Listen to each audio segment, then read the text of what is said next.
Je vous remercie, Monsieur le Premier ministre, chers membres de la presse, chers participants. Effectivement, en effet, sur ordre du Président de la République, le ministre des Finances et du Budget avait désigné une équipe sous la supervision de l'Inspection générale des finances afin d'élaborer un rapport sur la situation des finances publiques au 31 mars 2024. Le rapport a été établi en application de la loi 2012-22 du 27 décembre 2012 qui a transposé dans notre ordonnancement juridique la directive de l'UEMOA portant code de transparence dans la gestion des finances publiques. Cette loi dispose que, dans les 3 mois suivant chaque nouveau mandat présidentiel, la situation globale des finances publiques, et en particulier la situation du budget de l'État et de son endettement, fait l'objet d'un rapport préparé par le gouvernement. Ce rapport, audité par la Cour des comptes, est publié dans les 3 mois suivants. Alors, le président de la République, fidèle à sa doctrine Jubal-Jubanti, a tenu à respecter les dispositions de cette loi. C'est pour lui et le gouvernement une exigence de transparence, d'abord vis-à-vis des populations, mais également vis-à-vis de nos partenaires et des marchés financiers qui font confiance au Sénégal et qui devront continuer à nous faire confiance. Cet exercice de transparence et de reddition des comptes est également une nécessité pour en tirer les conséquences objectives, notamment pour le référentiel des politiques publiques en cours de finalisation pour opérationnaliser le projet. Alors, les constats. Le rapport sur la situation des finances publiques a révélé que la dette publique du Sénégal et les déficits budgétaires ont été plus élevés que publiés par les autorités sortantes et communiqués à nos partenaires durant la période 2019-2023. Le déficit budgétaire a été annoncé à une moyenne de 5,5% du PIB sur la période 2019-2023. Mais en réalité, il a été en moyenne de 10,4%, soit près du double. La dette publique a été annoncée en moyenne à 65,9% du PIB durant la période 2019-2023. Mais en réalité, elle a été en moyenne de 76,3% du PIB en raison des déficits publics plus élevés que publiés.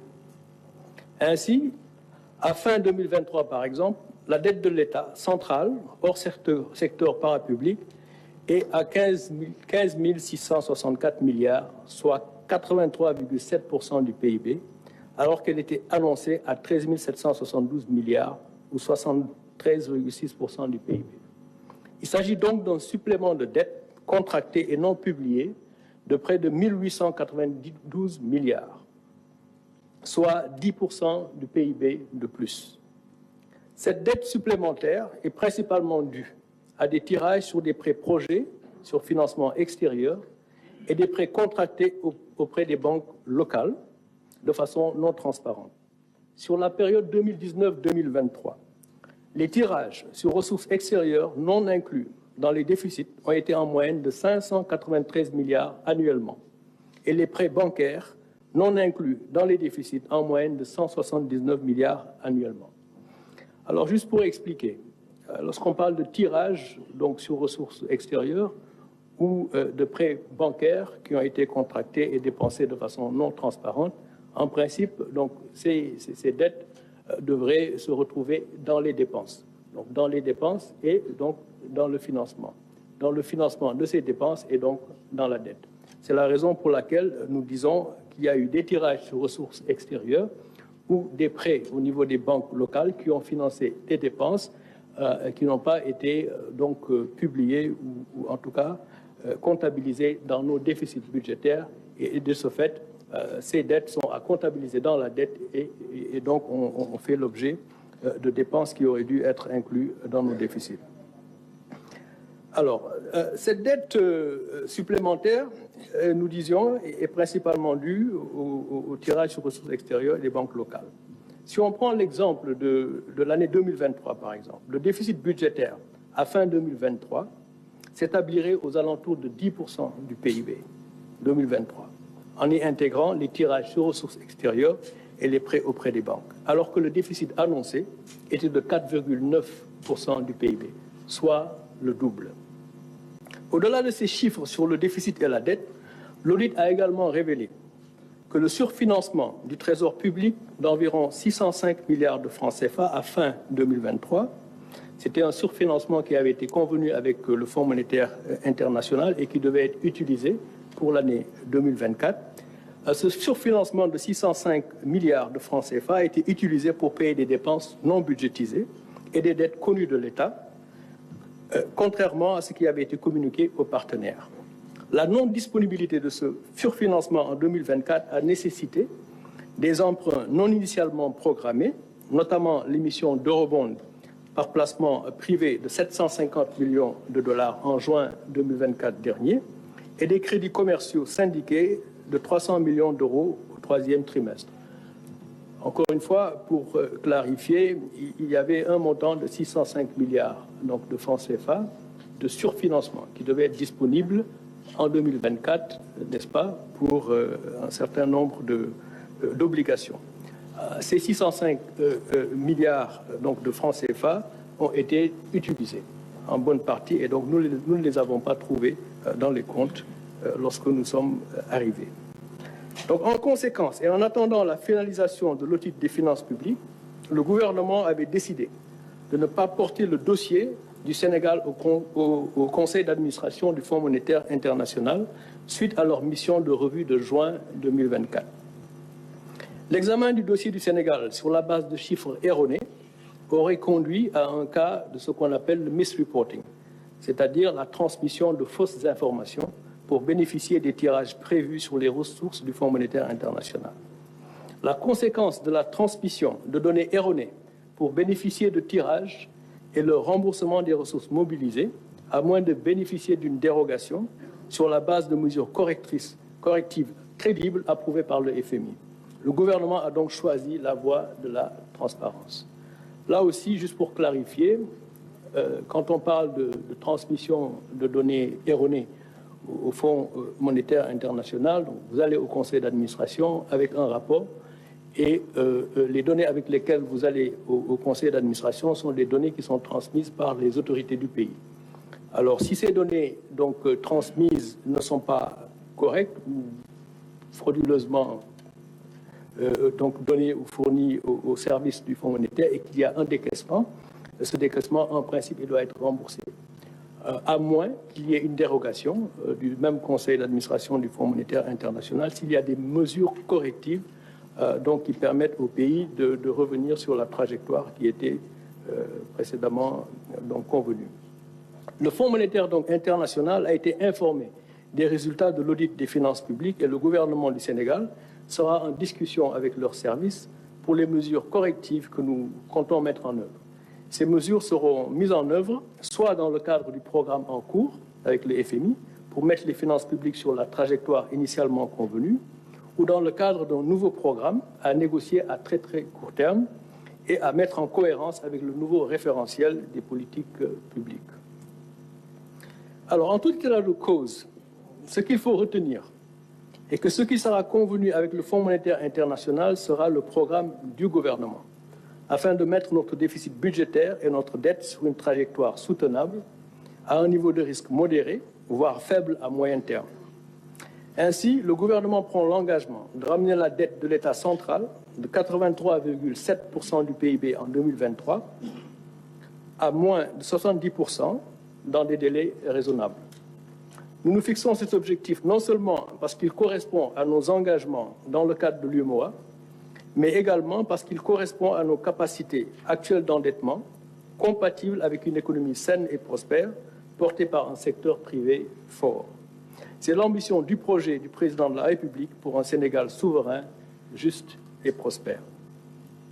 En effet, la croissance moyenne sur la période 2014-2023 a été d'environ 5%, malgré les déficits budgétaires effectifs d'une moyenne de 10% du PIB, donc 2 fois qu'annoncé. On a eu une croissance moyenne de 5%, on a annoncé un déficit budgétaire en moyenne de 5%, mais ce déficit budgétaire a été en réalité de 10% en moyenne. Cela veut dire que l'action de l'État par l'endettement n'a pas été efficace.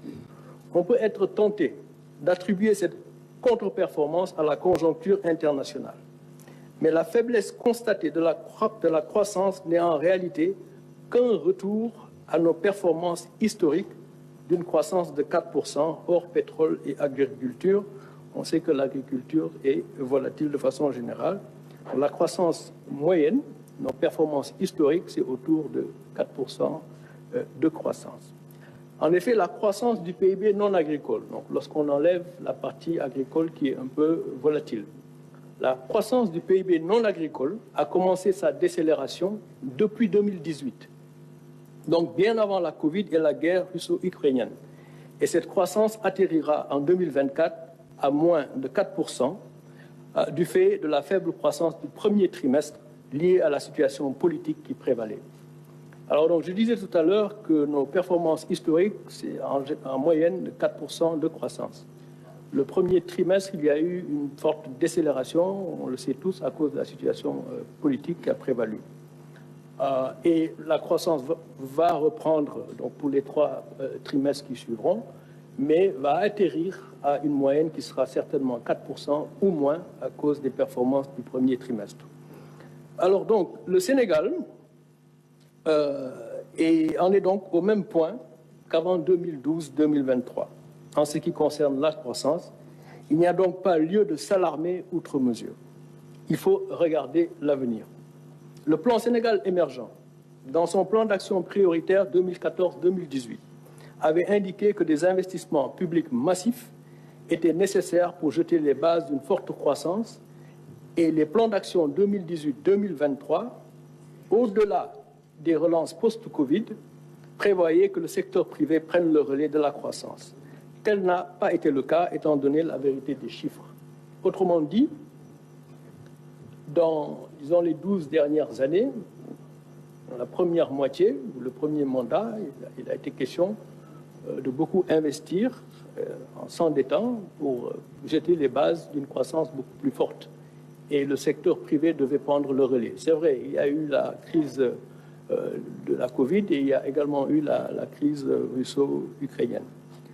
Mais disons qu'il demeure que le secteur privé n'a pas pris le relais de la croissance et le déficit budgétaire dans cette stratégie a été le double de ce qui a été annoncé. Néanmoins, la croissance a été donc en décélération depuis 2018, donc bien avant les 2 crises qui ne peuvent pas être utilisées comme prétexte de ce point de vue. Alors, de ce fait, ramener notre déficit budgétaire à 3% du PIB, disons, nous l'exigent nos engagements dans le cadre de l'UEMOA, et la dette en dessous de 70% dans un horizon raisonnable, en mobilisant nos ressources internes tout en améliorant la qualité de la dépense, ne devrait pas nous coûter des points significatifs de croissance. Je dis bien significatifs, à la mesure où nous revenons à nos tendances historiques. Notre projet qui vous sera présenté ultérieurement devrait nous permettre de reprendre la croissance, mais ramener le déficit à 3%, la dette en dessous de 70% du PIB dans un horizon raisonnable ne devrait pas nous coûter donc des points de croissance significatifs.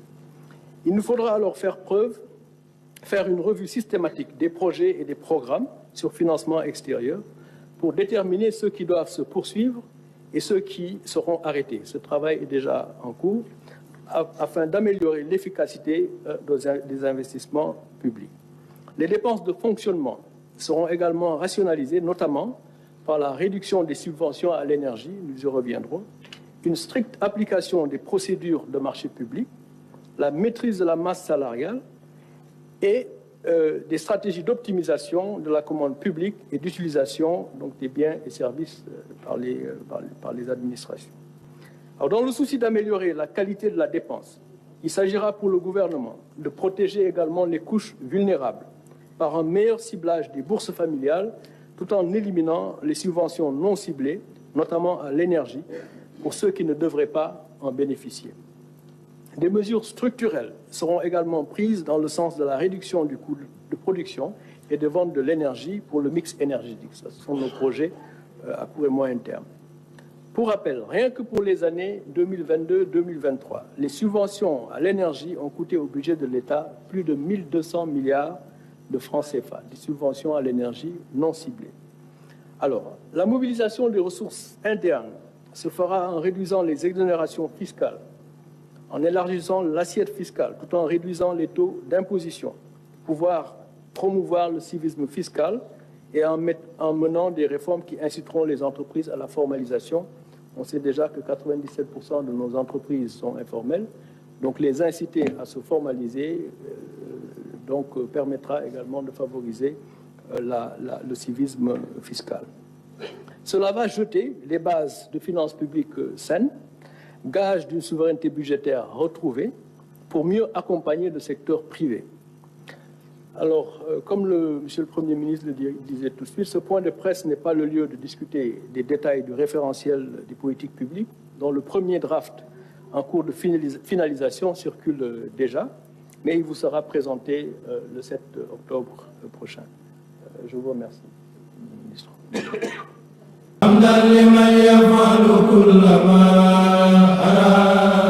su bëggee am information yu wóor te gaaw ci anam bu mën a doon religion politique société développement bësal cloche bi abonné doon membre Mouhalim TV su ko defee da ngay am lépp en temps réel